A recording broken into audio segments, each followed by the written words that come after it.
Praise the Lord. സംഖ്യാപുസ്തകം 6-ാം അധ്യായം 1 മുതൽ 27 വരെയുള്ള തിരുവചനങ്ങൾ. യഹോവ പിന്നെയും മോശയോട് അരുളി ചെയ്തത്, നീ ഇസ്രായേൽ മക്കളോട് പറയേണ്ടത് എന്തെന്നാൽ, ഒരു പുരുഷനാകട്ടെ സ്ത്രീയാകട്ടെ യഹോവയ്ക്ക് തന്നെത്താൻ സമർപ്പിക്കേണ്ടതിന് നാസിർ വ്രതമെന്ന വിശേഷവിധിയായുള്ള വ്രതം ദീക്ഷിക്കുമ്പോൾ വീഞ്ഞും മദ്യവും വർജിച്ചിരിക്കണം. വീഞ്ഞിൻ്റെ കാടിയും മദ്യത്തിൻ്റെ കാടിയും കുടിക്കരുത്. മുന്തിരിപ്പഴത്തിൻ്റെ യാതൊരു രസവും കുടിക്കരുത്. മുന്തിരിങ്ങ പഴുത്തതാകട്ടെ ഉണങ്ങിയതാകട്ടെ തിന്നുകയുമരുത്. തൻ്റെ നാസിർ വ്രത കാലത്തൊക്കെയും കുരു തൊട്ട് തൊലി വരെ മുന്തിരിങ്ങ കൊണ്ട് ഉണ്ടാക്കുന്നതൊന്നും അവൻ തിന്നരുത്. നാസിർ വ്രത കാലത്തൊക്കെയും ക്ഷൗരക്കത്തി അവൻ്റെ തലയിൽ തൊടരുത്.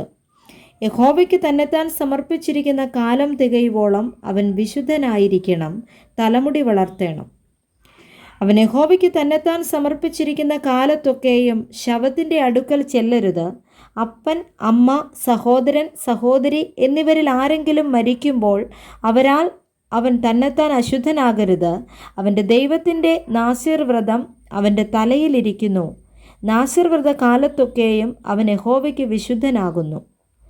അവൻ്റെ അടുക്കൽ വച്ച് വല്ലവനും പെട്ടെന്ന് മരിക്കുകയും അവൻ്റെ നാസിർ വ്രതമുള്ള തലയെ അശുദ്ധമാക്കുകയും ചെയ്താൽ അവൻ തൻ്റെ ശുദ്ധീകരണ ദിവസത്തിൽ തല ക്ഷൗരം ചെയ്യണം. 7-ാം ദിവസം അവൻ ക്ഷൗരം ചെയ്യണം.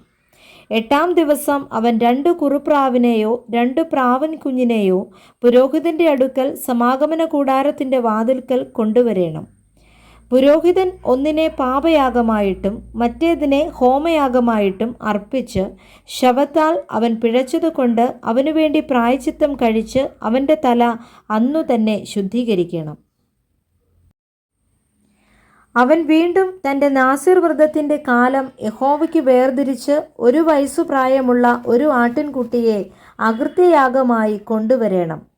അവൻ്റെ നാസിർ വ്രതം അശുദ്ധമായി പോയതുകൊണ്ട് മുമ്പിലത്തെ കാലം തള്ളിപ്പോകണം. വ്രതസ്ഥൻ്റെ പ്രമാണമാവിത്. അവൻ്റെ നാസിർ വ്രതത്തിൻ്റെ കാലം തികയുമ്പോൾ അവനെ സമാഗമന കൂടാരത്തിൻ്റെ വാതിൽക്കൽ കൊണ്ടുവരേണം.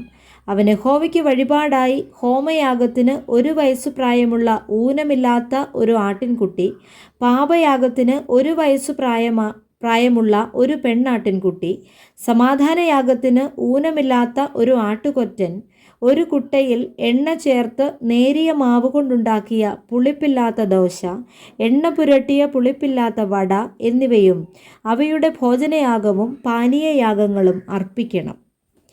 പുരോഹിതൻ അവയെ യഹോവയുടെ സന്നിധിയിൽ കൊണ്ടുവന്ന് അവൻ്റെ പാപയാഗവും ഹോമയാഗവും അർപ്പിക്കണം. അവൻ ആട്ടുകൊറ്റനെ കുട്ടയിലെ പുളിപ്പില്ലാത്ത അപ്പത്തോടുകൂടെ യഹോവയ്ക്ക് സമാധാനയാഗമായി അർപ്പിക്കണം. പുരോഹിതൻ അതിൻ്റെ ഭോജനയാഗവും പാനീയയാഗവും കൂടെ അർപ്പിക്കണം. പിന്നെ വ്രതസ്ഥൻ സമാഗമന കൂടാരത്തിൻ്റെ വാതിൽക്കൽ വെച്ച് തൻ്റെ വ്രതമുള്ള തല ക്ഷൗരം ചെയ്ത് തൻ്റെ വ്രതമുള്ള തലമുടിയെടുത്ത് സമാധാനയാഗത്തിന് കീഴുള്ള തീയിലിടണം.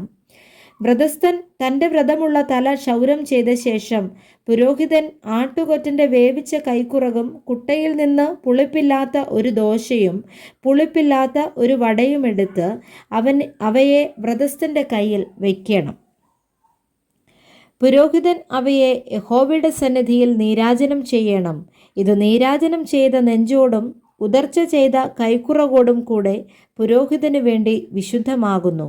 അതിൻ്റെ ശേഷം വ്രതസ്ഥന് വീഞ്ഞു കുടിക്കാം. നാസിർ വ്രതം ദീക്ഷിക്കുന്ന വ്രതസ്ഥൻ്റെയും അവൻ തൻ്റെ പ്രാപ്തി പോലെ കൊടുക്കുന്നത് കൂടാതെ തൻ്റെ നാസിർ വ്രതം ഹേതുവായി യഹോവയ്ക്ക് കഴിക്കേണ്ടുന്ന വഴിപാടിൻ്റെയും പ്രമാണം ഇതുതന്നെ. അവൻ ദീക്ഷിച്ച വ്രതം പോലെ തൻ്റെ നാസിർ വ്രതത്തിൻ്റെ പ്രമാണത്തിനനുസരണമായി തന്നെ അവൻ ചെയ്യണം. യഹോവ പിന്നെയും മോശയോട് അരുളി ചെയ്തത്, നീ അഹരോനോടും പുത്രന്മാരോടും പറയേണ്ടത്, നിങ്ങൾ ഇസ്രായേൽ മക്കളെ അനുഗ്രഹിച്ച് ചൊല്ലേണ്ടത് എന്തെന്നാൽ, യഹോവ നിന്നെ അനുഗ്രഹിച്ച് കാക്കുമാറാകട്ടെ.